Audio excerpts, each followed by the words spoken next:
Hey everybody, it's Master Gallengeist here, bringing you my Xbox Business Update impressions. And this was pretty much what I thought it was going to be. Now, did I think that they were going to full-on go third-party, drag out every Xbox Series X and S and just start shooting them with a gun? Nah. I mean, that would have been an interesting way of exiting the console market, but it did kind of line up with the business strategy that Microsoft has been doing with like the Office and Azure products and what they are instituting with Xbox. We didn't really hear much about physical media, mainly about hardware, what games are potentially, well, not what games, but that 4 games are going to be going to other platforms, and that they are committed to digital libraries and entitlements of doing Play Anywhere, which is an interesting kind of way to talk about it like that. Phil talked about how they're going to be testing the waters with doing 4 games, 2 other platforms, 2 of them smaller kind of games, 2 of them pretty much live service games, and that Starfield and Indiana Jones are not ones that are going to be going multi-platform. However, they will be on PC as well, so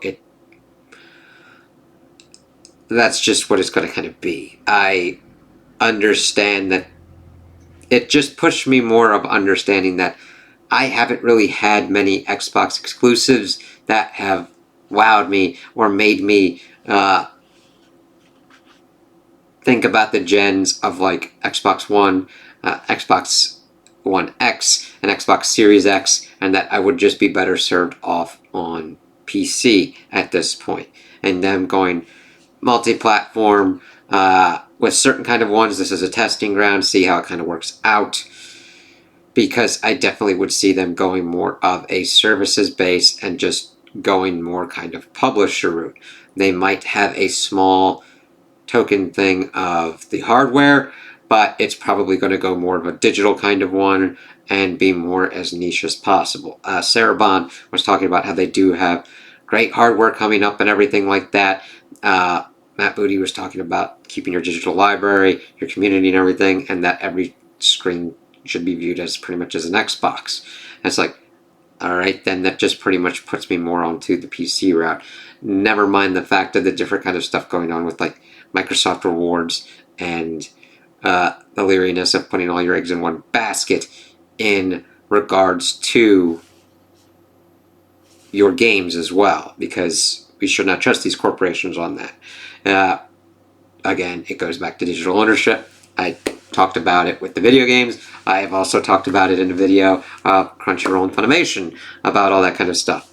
I am not against them spreading out and having games in other kind of places. The interesting kind of thing is we also got information that Sony is looking at stepping up their kind of multi-platform ones as well, mainly more focusing on mobile and PC.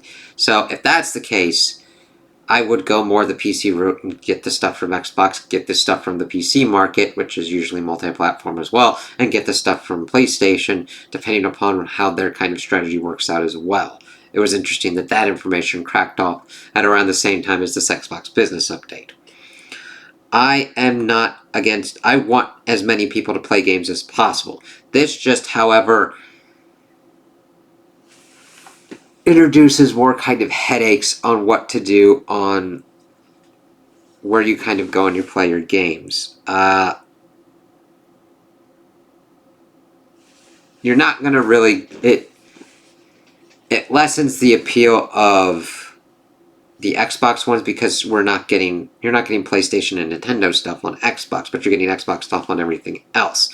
So you'd have to be very dedicated and hardcore to go and still get your Xbox. However, I'm also more of a physical kind of person, and I just see that they're essentially going to be PC-ified to the point of just being digital boxes. And at that point, even though dealing with and creating your own PC and building your own PC and running games on PC is a different kind of beast than what's used to on consoles, you're almost going to have to do those kind of things as well, because we've got the introduction of installing into hard drives and SSDs, updating our consoles to make sure that they run, updating our games to make sure that they run.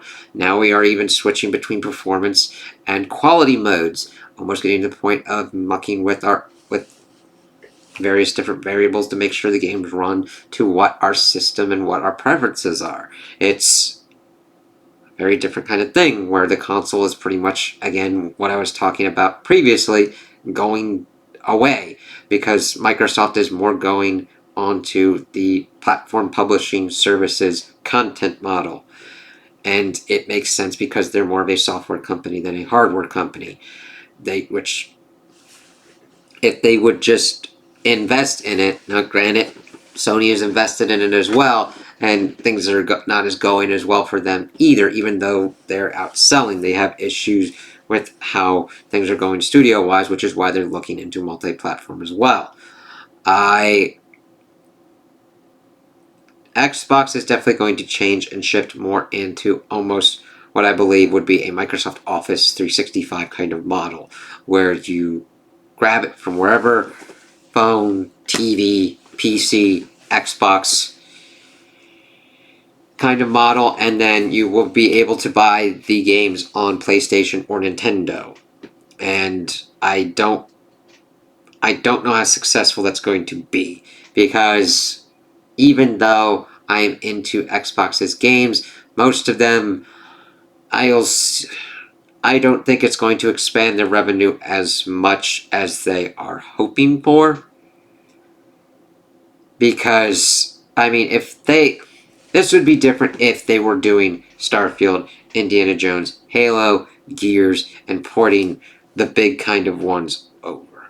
I think they would get more revenue from that.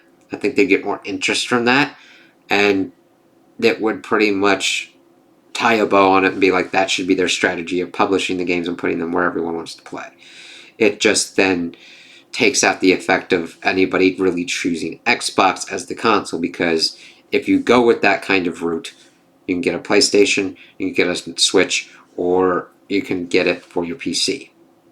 That's where the death spiral comes in on the hardware effect, where they would just make less and less and just focus more and more on the whole kind of subscription model of what goes on with games, which I don't agree with. Again, this isn't about like making sure that other people don't get the games. I want them to play the games. But if it kills the business to do it, it has to be done right. And it has to be done well enough that the franchises still survive. Because, jeez, Microsoft has had really, like, I've enjoyed the Gears series. I've enjoyed the Halo series, but they are not at the peak of the 360. That's 2 generations ago. Fuck me. Dead Rising.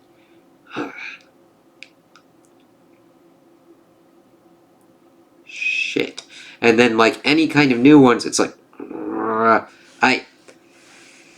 the thing is, I was just part of it, and I was just jamming along thinking, okay, let's kind of see, maybe, like, I'd just fallen into the next year.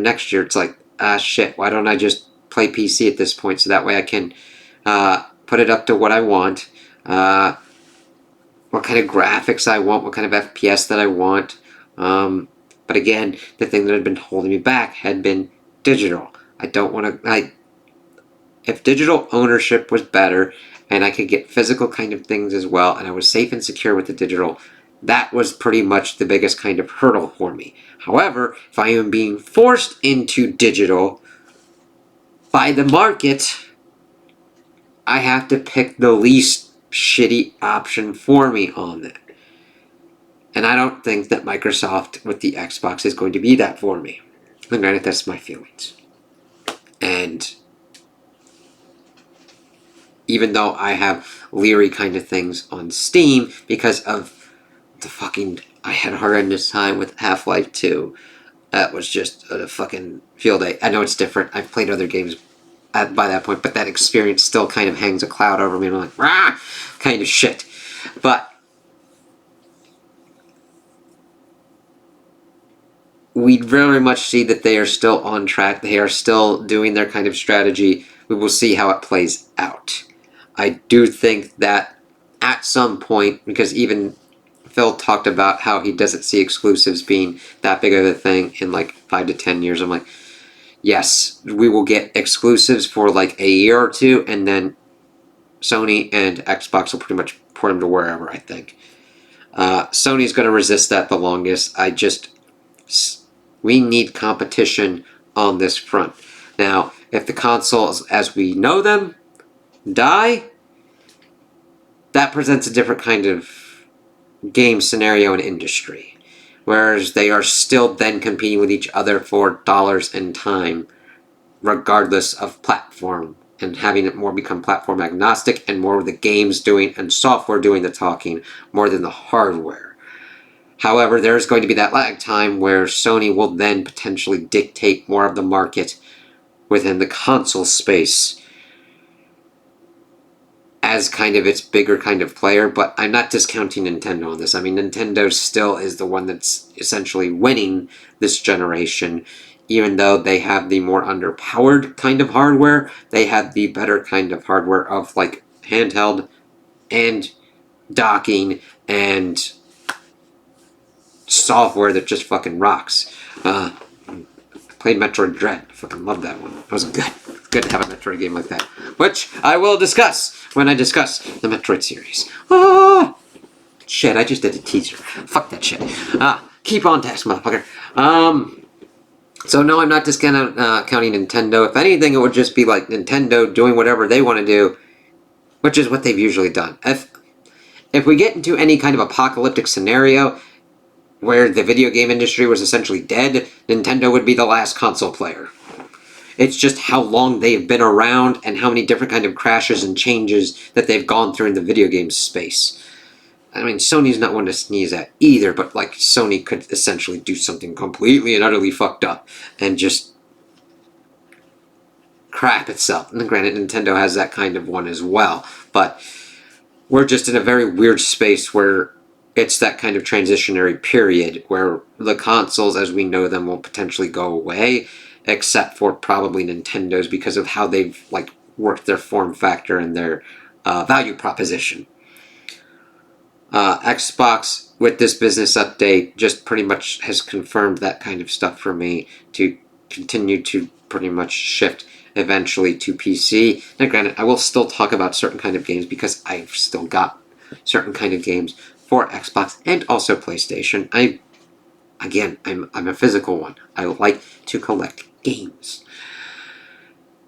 But we'll see how that kind of works out, see how my transition kind of goes and what kind of other things to go with like PC and all that. But this is pretty much what I thought was going to go down. I mean, worst case scenario is that they just essentially say, yeah, this is the last console generation that we're doing this next one, and stop pushing Copilot on me, you fucks. Sorry about that.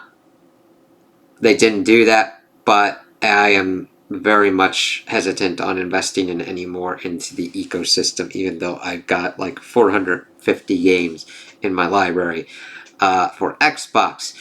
Granted, that is kind of inflated because of games with gold, so have that in mind. But it'll be interesting to transition to a different kind of model with the PC, see what other kind of things work out with that, and how that tinkering goes. Now, granted, I do not know the future. Microsoft could completely and utterly have some kind of changing shift, and they create a really good platform that is still going to be doing physical as well. Make sure that your digital purchases are digital purchases and that you have your rights to them and you can take them anywhere you wish. Play them on Xbox, play them on PC, which I think should be how it kind of goes anyway. Even if you buy a physical one, if you want to pay a fee to then make that digital and then transfer it to your preferred place of play, be that PC, PlayStation, Nintendo, that is the future that I would envision. But we'll see. Just their trends and how they've overall operated as a business does not instill that confidence in me. But we will see. Those are my impressions on the Xbox business update. Tell me what you guys think in the comments below. Do you agree with me? Do you disagree with me? What do you think? All that. Like and subscribe, and I hope you have a good day.